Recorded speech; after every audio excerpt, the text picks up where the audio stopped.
Let's get some analysis now of where things stand, both in Ukraine and further afield. For analysis, Greg Sheridan joins me, as he does every week. Of course, Greg, foreign editor at The Australian. Biden visiting Europe, including Poland. Greg, is this the right call?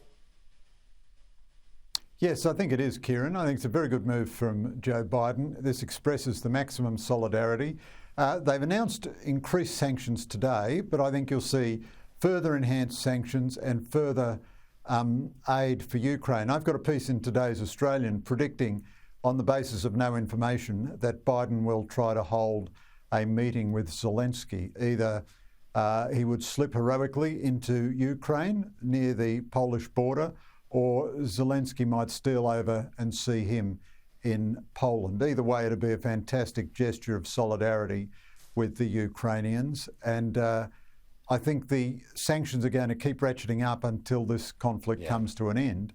The Russians now have no military option except to murder civilians, and that's all they're good at. Horrendous. And the comments by Zelensky in relation to the Vatican and the potential for the Pope to be a mediator, what's your read on that? Well, I think Zelensky is the Winston Churchill of our time. He is the most popular man in the world at the moment. His courage is extraordinary.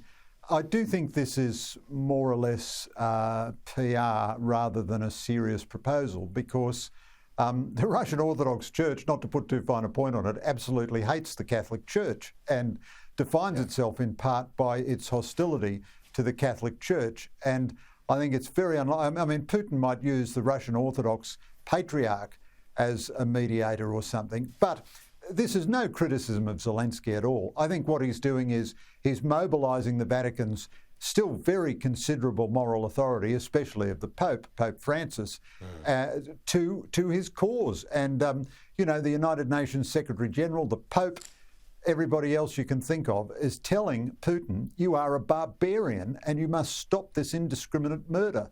And I think that's what Zelensky is doing. I would be astonished if the Pope were able to act in any way as a mediator, really. But nonetheless, a very good initiative for Zelensky to suggest. The bombardment continues. The Ukrainian defiance continues, Greg. Yes, so this has been an extraordinary conflict. Nobody predicted this, including me, for what that's worth. The Ukrainians have outfought the Russians. The Russians have been substantially defeated. They cannot manoeuvre and force their way into Ukrainian cities. The only tactic they have is the most primitive and barbaric tactic imaginable, which is simply to unleash endless ordnance, artillery shells, missiles and bombs onto a city and flatten it into dust. Now, that causes immense human suffering and huge civilian casualties. But even when they've done that, the Russian soldiers cannot take the city because they don't kill the defenders. And the defenders of the city wreak terrible vengeance on the Russians. And the one town that the Russians control, they face constant demonstrations from a population which hates them. Putin has achieved an astonishing thing. The whole of Europe now detests Vladimir Putin and is profoundly hostile to Russia, which was not the case 6 months ago.